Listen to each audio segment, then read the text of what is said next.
So let's get right down to business, shall we? There really is no soft or gentle way to go about this subject. There is tons and tons of information regarding the topic, scientific information right down to how to make your own device. The designs and plans are out there, yes. And when you have the possibility of the wrong, crazy person getting their hands on the right elements, that's a problem. What we do know right away, or have always known, is that these types of weapons can cause absolute catastrophic levels of destruction with variable ranges. They used to have some 65,000 nuclear warheads back in the day. Then they were able to cut that in half. I think that number today is around 13,000 or so, not including other weapons technologies, right? So we know that they exist and we know what they can do. So now that the technology is out there, the next thing is the threat. Who in their right mind would use such an arsenal? You have to keep in mind, folks, they have not gone without detonating these weapons. I mean, there are dozens and dozens of videos of this. They've detonated them underground, in the air, and they've taken notes. Let me ask you guys a question. With all that testing they did back in the day, do you realize that those weren't fake weapons? Those were real nukes with real radiation and real fallout. I want you guys to see something, or at least hear it. And this comes from our friends down at the oh so helpful CDC. Before 1963, the United States and other countries conducted more than 500 nuclear weapons tests in the atmosphere. Okay? During these tests, radioactive particles and gases were spread in the atmosphere. Okay? Depending on the size and type of the weapon that was exploded, some of these particles and gases traveled great distances before falling to Earth, called fallout, where people could be exposed to the radiation. Radioactive fallout was deposited all over the world, so many people were exposed to it. Many people were exposed. That means just about everybody back then, because the fallout was global. Even today, radioactive fallout is present in all parts of the world in small amounts. See? CDC and NCI, in their study of global fallout, looked only at fallout in the contiguous United States, the 48 states between Canada and Mexico. The study found that any person living in the contiguous United States since 1951 has been exposed to some radioactive fallout, and all of a person's organs and tissues have received some exposure. See, in the beginning, the US had the only two weapons in the world's arsenal. Then Russia and other countries followed. And the way it was set up was, if you fire your weapons, we automatically fire ours. That way, if you think you're going to nuke someone, you are just nuking yourself.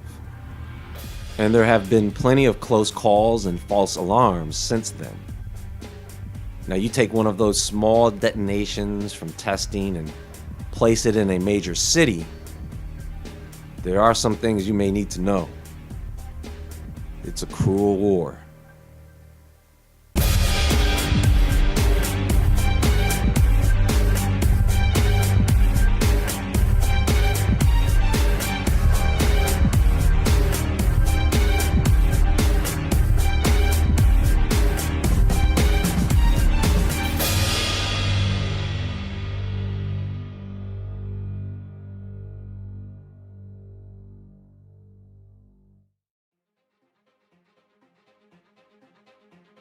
I think the first thing we need to acknowledge is there is what we see in the movies on TV and in the news, and then there is reality. When it comes to how radiation works and affects you, you really have to know how these things work in real life. Our bodies are made up of chemical bonds. There are several types of chemical bonds. The main thing is they are important for us to live. And radioactive particles can break millions of these bonds, causing the cells to die. This is what you would call a radiation burn. The difference between that and a regular burn from fire, the radiation goes deeper than just the skin. But your body recovers the same way as it sheds the dead cells and replaces them with new ones. Just as long as the burns are not too severe for your body to handle all at once. Now, if we are talking in units of rads, which is the unit to determine the energy absorbed from radiation, 300 to 400 rads is considered a lethal dose. It's really closer to 500 rads. So, in the event of a nuclear explosion, you can calculate, depending on the size of the explosion, how close you would need to be to ground zero to get that lethal dose. In a moment, I'll take you guys over to nuclearsecrecy.com, where there is a nuke map that can calculate the results of a detonation, depending on the factors you plug into it. The truth is, you're not going to know what type of radioactive energy was released by the explosion. Of course, you have the alpha and beta radiation. Gamma rays just go through you and don't really interact with you. It's the decaying alpha and beta particles with the short half-lives that you have to be worried about. But those particles can be easily stopped with dirt, concrete. It really doesn't take a whole lot because those particles just don't go through objects like that. So the threat here is the radioactive decay particles that come out of the explosion in the form of fallout. Uranium-235 is nothing. It has a half-life of 1 billion years. It's just a rock. You can play with it. It won't do anything to you. You would need a lot of uranium-235 inside your body to get that lethal dose. A big handful, something like the size of an orange. Cesium-137, however, has a half-life of about 30 years. So you only need a tiny, teeny bit, a smidgen, a tiny grain of cesium-137 to get a lethal dose. Because it's millions of times more radioactive with that half-life. But because of the explosion, the cesium is spread out across a wide area and not concentrated enough in one spot to give that lethal dose to a single person. Especially as it spreads further out. So technically, you would be killed by the heat of the blast before you could get close enough to get a good dose of cesium-137. And it doesn't really accumulate in the body like that. The body excretes it the way you do potassium or salt. Even if you eat something contaminated with cesium-137, you really need a large amount of it all in one dose, external or internal, to suffer acute radiation sickness from it. Now, iodine-131 is something to worry about and has an 8-day half-life. And it does accumulate in the thyroid, which can cause cancer if enough of it binds to the thyroid. But it only accumulates there if the thyroid is not already saturated with regular iodine. Otherwise, your body makes waste of it. It excretes it. Strontium-90 accumulates on the bones like calcium. And because of that, it tends to stay there in your body, calcified. But it has a half-life of 30 years like cesium. So it's not as bad as the radioactive iodine lingering in the body. And really with strontium, you have to eat a lot of it consistently to get that fatal dose or to get that buildup in your bones to where it can cause bone cancers. but it will enter and exit the bloodstream fairly easily, and some of it will stay in the body as some of it is excreted as well through the urine. Cobalt-60 is another one that has a half-life of about 5 years. But that is really used in salted nukes, where the intention of the explosion is to purposely spread radiation. And most world leaders aren't interested in creating fallout. That is not the purpose of the nuke.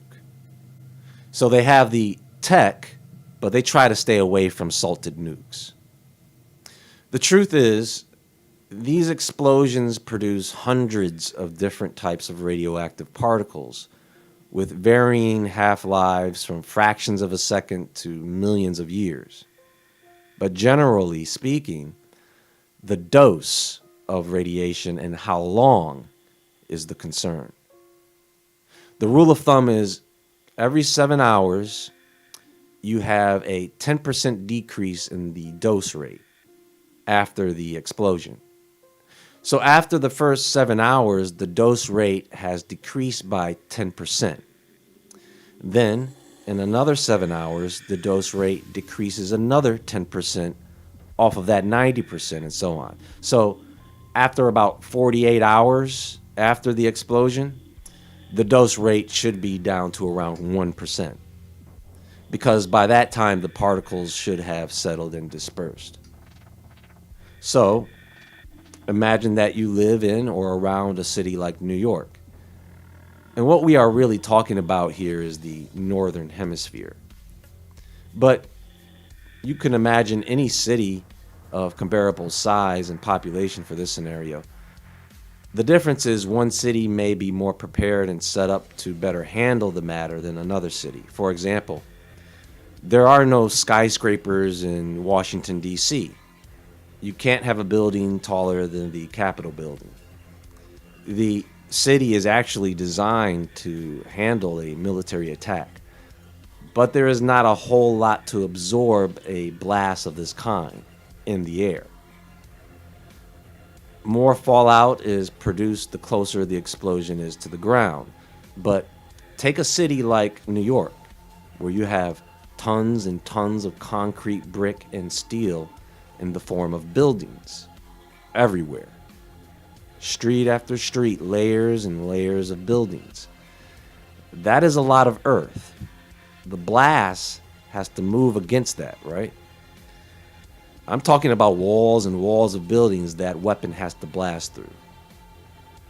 According to the nuke map, if we plug in New York and plug in a 10 kiloton nuke, such as the one tested in North Korea in 2013, with a blast at the surface, you have a fireball that expands out 200 meters.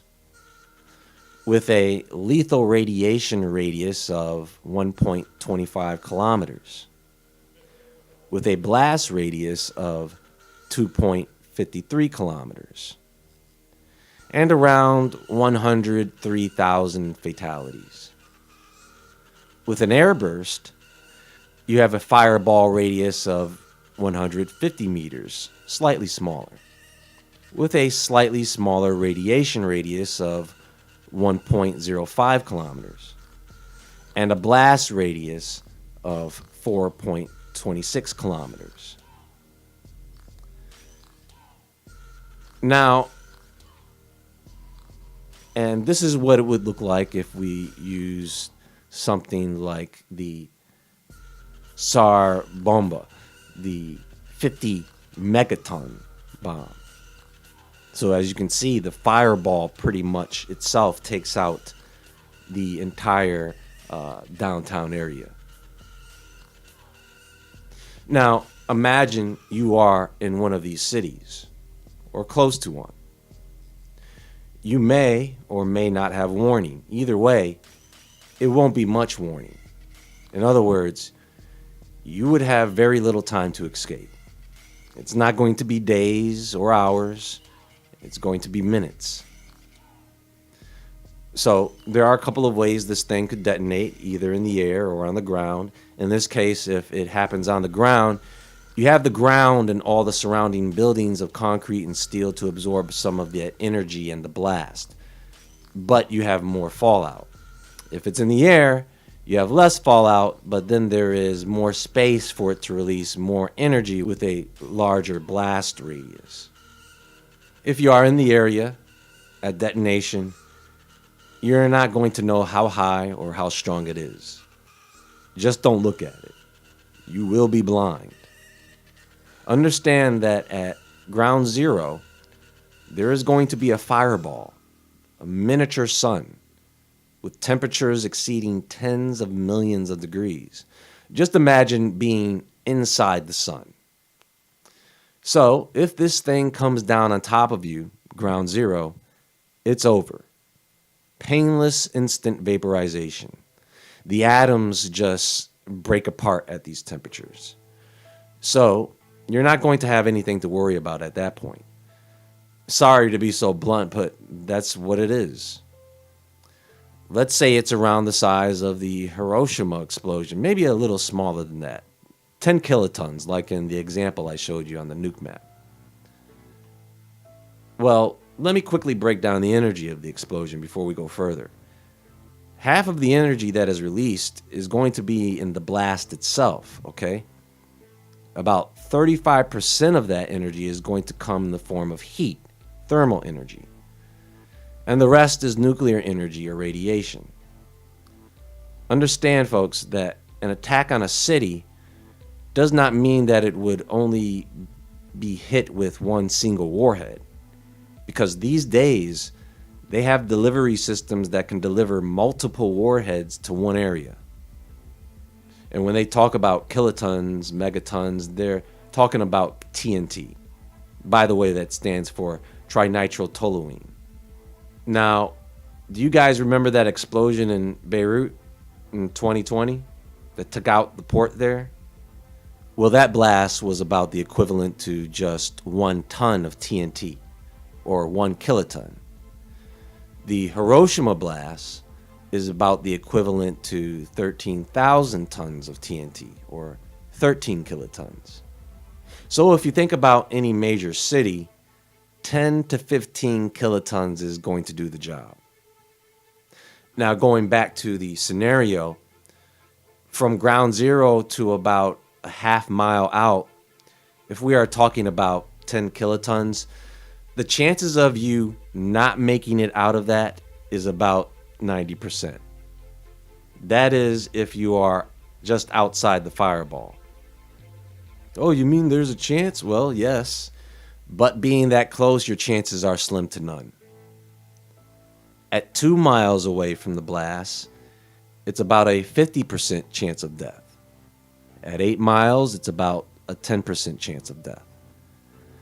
Now that pretty much makes up the blast radius. So, if you were able to survive that, and people have, the Hiroshima and Nagasaki explosions took out about 199,000. But there was one man, Tsutomu Yamaguchi, who was in Hiroshima about just 3 kilometers from the blast. He threw himself into a ditch, but the shockwave winds lifted him up out of the ditch and flung him into a nearby park. But he survived. He then went to Nagasaki 3 days later and survived the second explosion there. He wasn't the only one. Other people went through both explosions, because remember, whoever survived Hiroshima had to relocate, and a few of them relocated to Nagasaki before the second attack. About 70% of the people in those explosions, however, survived. Now, of course, those explosions happened in the 1940s, so we all know how much they have probably advanced on these weapons. The largest one detonated was the Tsar Bomba, which was the Soviet 50 megaton or 50,000 kiloton nuke that they did detonate as a test on this planet, mind you. Now, you will need to understand a few things. right after the blast, you have this rising mushroom cloud and you have this constant wind. Now, if you somehow live through the blast, you have about 10 to 20 minutes before the radiation in that mushroom cloud comes falling back down to the surface. And that dose of radiation is lethal. So you have two things you can do, depending on your circumstance. You have to get out of there as far away from the blast zone as possible in the direction away from the most destruction. You have to know which way the wind is blowing to avoid being in the path of the blowing fallout. Or you have to get out of the way of the radiation that is coming and separate yourself from it with the thickest, most densest walls you can find. So you either have to go down deep underground, or if there is a building still standing, you have to go high up, at least 10 stories.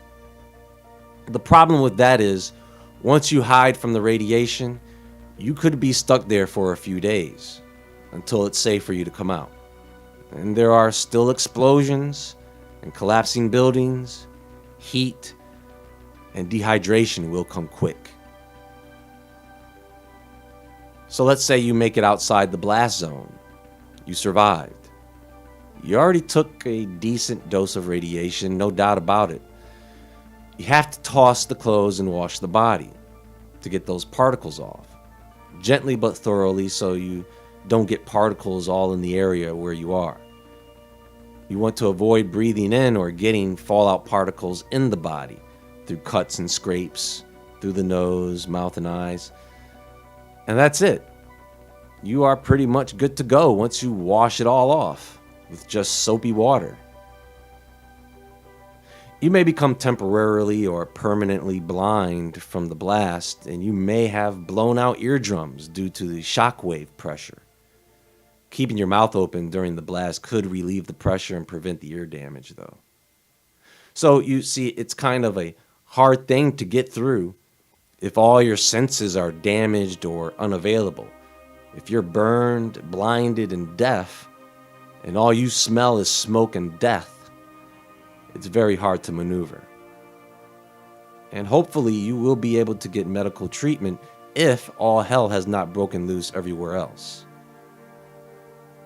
Another thing to consider with all this is that what happened in Hiroshima and Nagasaki, one of the reasons that happened is because there was no threat of retaliation at that time, because the US was the only ones who had the nukes.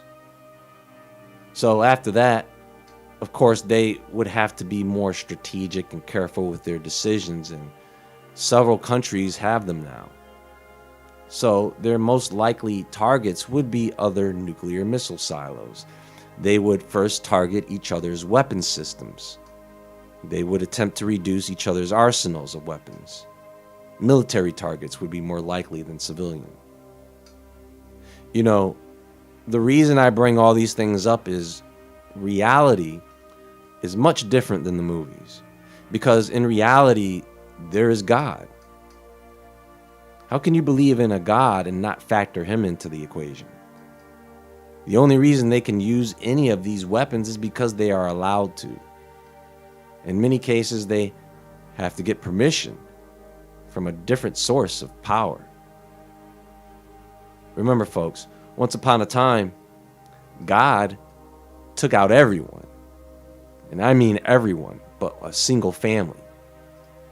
God has taken out entire cities and civilizations.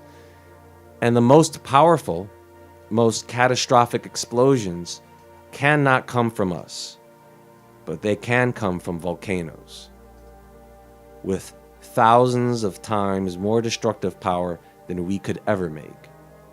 For example, one supervolcano has the power to take out almost everyone on the northern hemisphere.